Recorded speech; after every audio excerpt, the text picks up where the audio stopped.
initial point, like this is about gaining confidence, I think, especially with the quarterback and that offensive line group, which they're going to have to develop chemistry as well, right? We've seen Bill Bedenbaugh throw 5 guys out there in game number 1, and that's not necessarily the 5 guys that are going to be there for the entire season. One guy we expect to probably start, but should play a significant amount, Jacob Sexton, Edmond Deer Creek native, so that'll be good for some Oklahoma ties there. One thing I want to hit on, every season opener, there's always going to be an overreaction.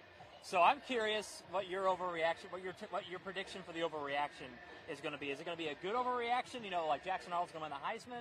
Is it going to be a bad one, like our offensive line sucks and the season's going to be a disaster? Like, what is the Sooner fan overreaction you think is going to happen? Well, look, if this game is 63-10, then it's going to be national championship. If this game is, like 35-13, I think there's going to be a little bit of panic, and this team is doomed once they start conference play. So depending on how the game goes, that's going to go a long way into the overreaction. I'll just say, I think for me, I expect they're going to score a lot of points. I expect that they are going to get the offense and all the weapons, a lot of opportunities in this game, and really see what they have, really flex what this new offense is under Seth Littrell. So I'll say that it's something offensive / Jackson Arnold related. How about you? I think it's going to be on the defensive side. We can get into that here in a minute when we talk defense, but my overreaction has to do with the defensive side. One quick note, though, on the wide receiver group. We've talked a lot about this being maybe the position group we're most confident with, and they need to be confident in that group with some of the injuries that have happened. Obviously, Jaden Gibson's been out for a couple weeks now. He got hurt in fall camp. But then Nick Anderson's also dealing with an injury, too. Those are two of the guys you expected to be the leaders of that group and maybe statistical leaders, and you don't have them. So I think this is where you really see the confidence, the ability of this wide receiver room take shape, because it feels like they're really deep.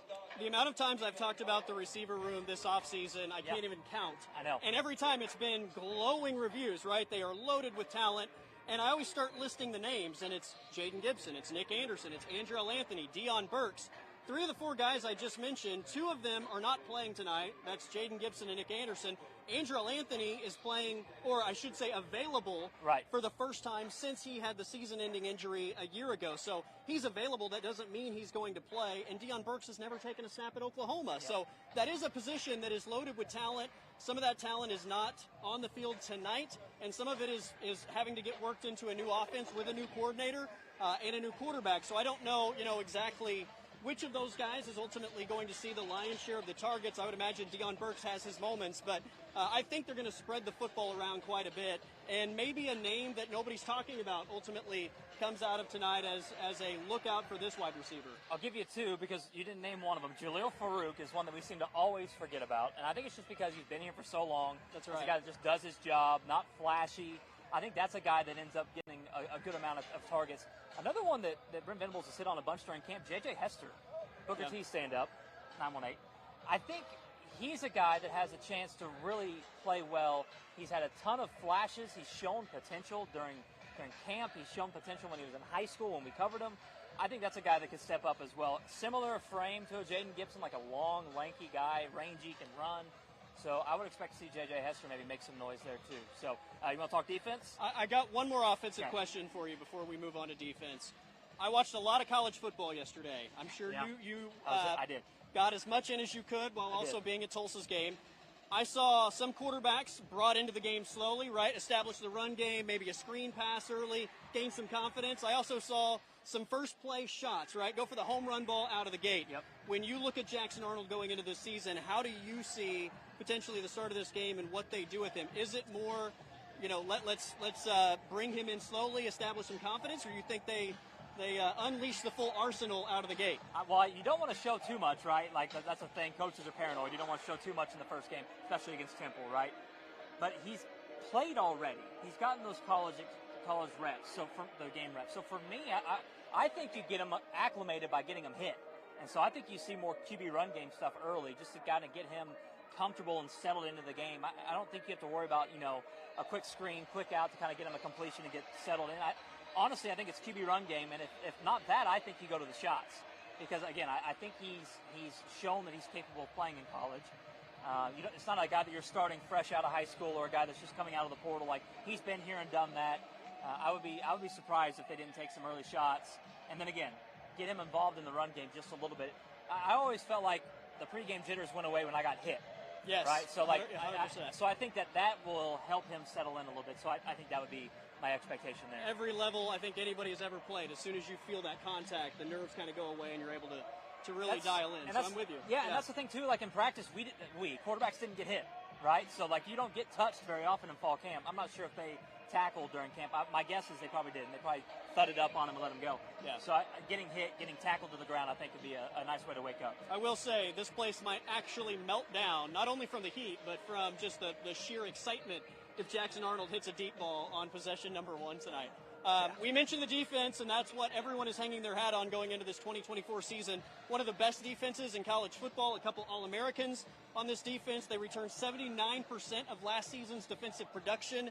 They are loaded at all 3 levels. Newcomers that we expect to be difference makers at all 3 levels. I guess, what is your biggest takeaway from this defense in terms of expectation for tonight? Yeah, I think the overreaction that I'll get into is that if they end up shutting Temple out or allowing 3 or a garbage time touchdowns, then it's going to be said that this is the best defense they've had since like a Bob Stoops era type defense.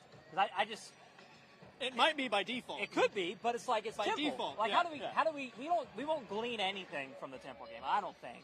We might get an idea of how the wide receiver rotation looked because of injuries. That'll be something to pay attention to. Maybe we'll figure out, who slides into the cheetah position when it's not Kendall Dolby or whatever. Right. Who's going to play opposite Gentry Williams at corner. Like we'll get those questions somewhat answered, I think. But how much does Peyton Bowen play on special teams, right? Like those things. Right. But we're not going to watch them beat Temple tonight by 50 and say this is a national championship team. This is a elite defense, right? I think it go the other direction, right? If they allow 17 or 23, it's like this defense sucks and they're overrated. Yeah. Like I think that's where I'm going with the overreaction. As far as the takeaway I'm looking for from the defense, I just kind of hit on it. Is who do you see rotate in maybe in the 2s in those positions? How much do we see David Stone tonight, right? Yeah. The true freshman, 5-star, one of the top recruits that OU's gotten in quite some time. How much is he going to play? Locally we had Danny Okoye from Noah, the homeschool kid. He's gotten rave reviews from camp, and we're going to see him a much tonight. So those are some of the things I want to see is who comes in, not just the starts, but who comes in maybe the 2s and the 3s. I would hope if that point total is 17 and it's at the end of the game against some of the guys that maybe won't see a ton of playing time later in the year, people understand that.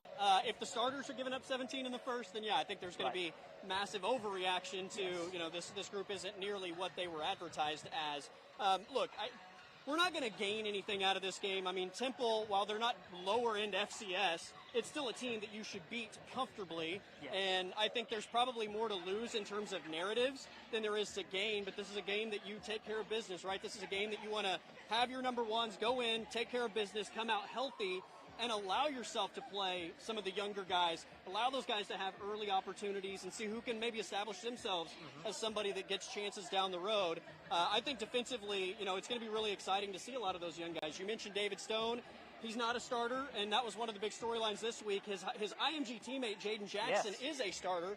But David Stone's going to have plenty of opportunities. And once again, the SEC is about the line of scrimmage. You've got to rotate at least 2 or 3 deep at all 4 defensive line positions if you're going to be able to succeed in this league. So all of those guys are going to have their chances. Dominic Williams, another guy I want to see play, right? We've heard all about him from the portal, coming from over TCU. One of the top portal prospects, period. Brent Venables gets in from TCU. Curious to see what he looks like. Again, it's against Temple, so you are tempering expectations, but Sooner fans don't know what the word temper means. So it's going to be hard for them to watch. If they go out and dominate, it's going to be national. Like you said, it's going to be a national championship type atmosphere. What's the latest line? Did you see the line? You know what? I haven't even looked today. It was 40 plus. I thought I saw 43 and a half maybe. So to me, I feel like you cover that. That's a hard number to get to, though. You should cover that. It's not an FCS opponent. They play in the American. We saw this team in Tulsa a year ago, right? They not great. I just don't see how they match up and stick with Oklahoma if Oklahoma isn't helping them out, right? I mean, this was one of the worst teams last year in terms of giveaways. Now, they got a lot back thanks to the defense, but in terms of giveaways, in terms of penalties, having to settle for field goals and then not converting those, they rank among the lowest teams in all of college football in that regard. So they can't help Temple tonight. That's the only way that maybe this thing is a little closer than expected. Than 30, right? If it's a 30-point game, it's because OU allowed it to be a 30-point game, not because Temple did something to make it right. Yeah. And so I feel like this is looking bigger picture, I feel like you move up in competition each game. in this non-conference, right? Like playing Temple, start low. Houston's okay, not great, but then Tulane's pretty solid, right? So that's three pretty good good steps. Yeah. You take those steps before you get to Tennessee. So step one tonight is take care of business, and you hit on it. Stay healthy. Stay healthy. That's for me the biggest key for this game is kick to off limit the rust. your injuries. Yeah. Yep. So those are all kind of the big things for me. If it's 43.5, I think they cover. What were our score predictions? I said like 67-13. That's probably a little bold, but I think 70-3. I think the defense is going to be as advertised. I think they're going to completely shut down this Temple offense, and if they don't make mistakes, that should be what happens. And offensively, again, it's a new offensive coordinator. It's a new quarterback. It's an offensive line that needs to find some confidence and a wealth of playmakers. I think they're going to flex their muscles, and I think this is one of those statement. Everybody's been talking about the offense all offseason. It's not something to worry about. Right. I think they try to set a tone today offensively, so I think it's a very lopsided score today. So a lot of fun here in Norman for OU and Temple. So we'll have live reporting up to kickoff.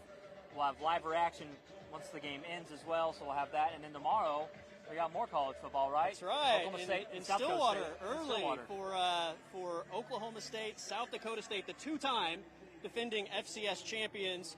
Lost a lot from that championship team last year, but that quarterback is one of the best players in college football. He is, yeah. He won the FCS version of the Heisman last year.